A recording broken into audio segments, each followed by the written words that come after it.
पराशर ने शराब के नशे में झनक को कुछ ऐसा बोला कि अनिरुद्ध की पैरों तले जमीन खिसक गई जी। हाँ दोस्तों, शादी के माहौल में चारों ओर रौनक थी, लेकिन उसी चकाचौंध के बीच पराशर ने धीरे धीरे शराब की बोतल खाली कर दी थी। उसके कदम अब लड़खड़ा रहे थे और उसकी आंखों में कोई जमी हुई टीस तैर रही थी। नशे में धुत पराशर ने हंगामा खड़ा कर दिया। ऊंची आवाज में बड़बड़ाते हुए वो सबका ध्यान खींचने लगा। झनक और अनिरुद्ध एक पल के लिए हैरान रह गए। मिमी ने उसे रोकने की कोशिश की, लेकिन वो झूमता हुआ अनिरुद्ध की ओर बढ़ा और उसका हाथ पकड़कर बाहर की ओर खींच ले गया। अनिरुद्ध ने उसे संभालते हुए पूछा, क्या हुआ पराशर, इस हाल में क्यों हो तुम?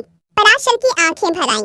उसने धीमे स्वर में कहा, अनिरुद्ध, झनक बहुत अच्छी लड़की है, हमारी जान है, वो उसका ख्याल रखना, वो तुमसे बहुत प्यार करती है, तुम उसके काबिल हो, उसे कभी अकेला मत छोड़ना, मत रुलाना। इतना कहकर वो अनिरुद्ध से अलग हुआ और डगमगाते कदमों से झनक के पास जाकर खड़ा हो गया।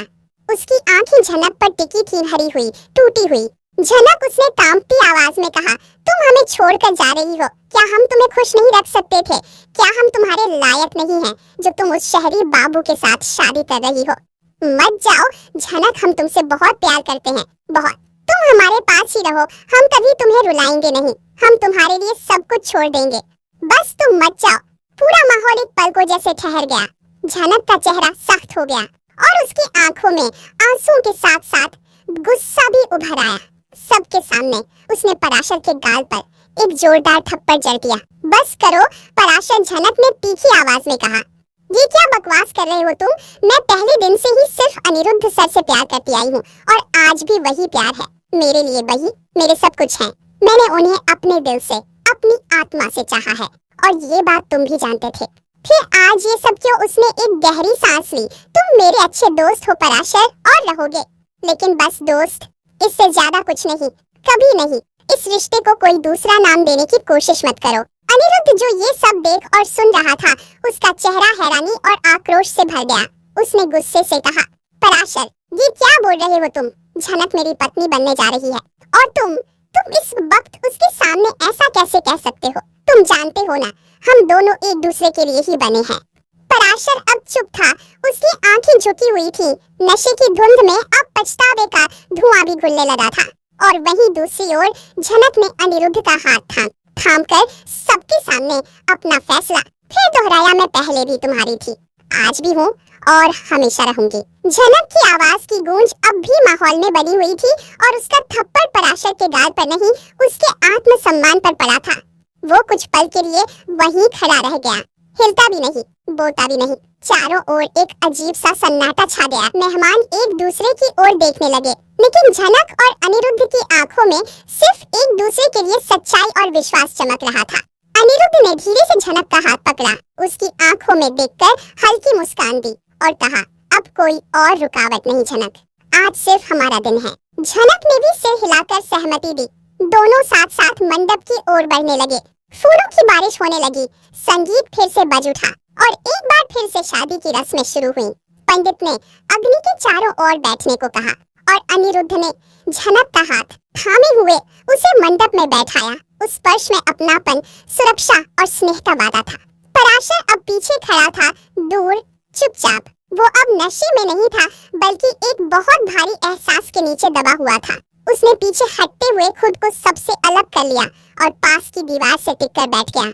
उसकी आंखों से अब पछतावे के आंसू बह रहे थे। शादी की रस्में चलती रहीं, वरमाला, फेरे, सिंदूर और मंगलसूत्र।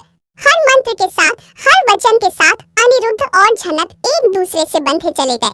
जब 7वां फेरा पूरा हुआ और पंडित ने उन्हें पति पत्नी घोषित किया, तो तालियों की गूंज पूरे माहौल में फैल गई। सबके चेहरे खिल उठे। झनक मुस्कुरा रही थी, वही मासूम मुस्कान जिसमें सारा दर्द कहीं छिप गया था और सिर्फ प्रेम की चमक बची थी।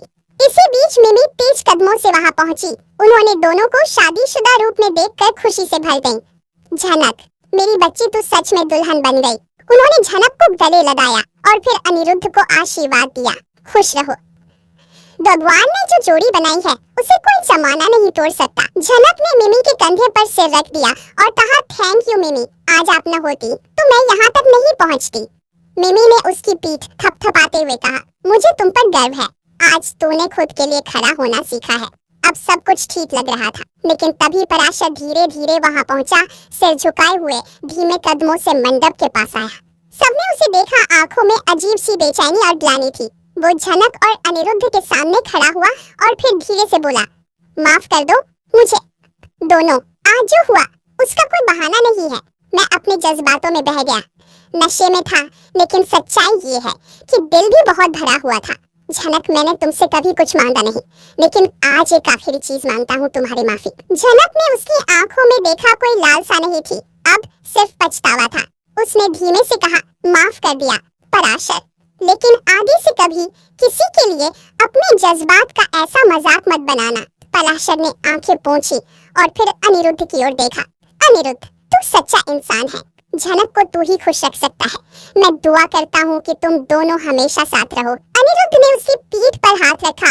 हम सब इंसान हैं पराशर, गलती हो जाती है, लेकिन आज तूने जो साहस दिखाया उसके लिए मैं तेरा सम्मान करता हूँ।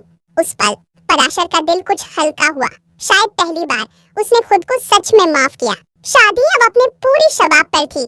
संगीत फिर से शुरू हुआ। ढोल नगारों की गूंज आसमान तक जा पहुंची। रिश्तेदार झूम रहे थे, बच्चे इधर उधर दौड़ रहे थे और बीचों बीच झनक और अनिरुद्ध एक दूसरे का हाथ थामे मुस्कुराते हुए सबका स्वागत कर रहे थे। कैमरे की फ्लैश चमक रही थी और हर तस्वीर में एक नई शुरुआत कैद हो रही थी।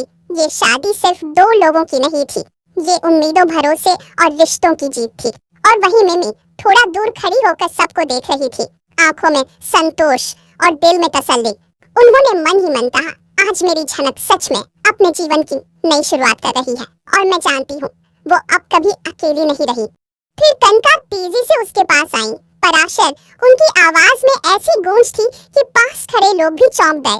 पराशर ने सिर उठाकर देखा। कांका की आंखों में सिर्फ सवाल नहीं थे, बल्कि एक गहरा आघात था। क्या क्या सुनने को मिला है हमें बाहर से?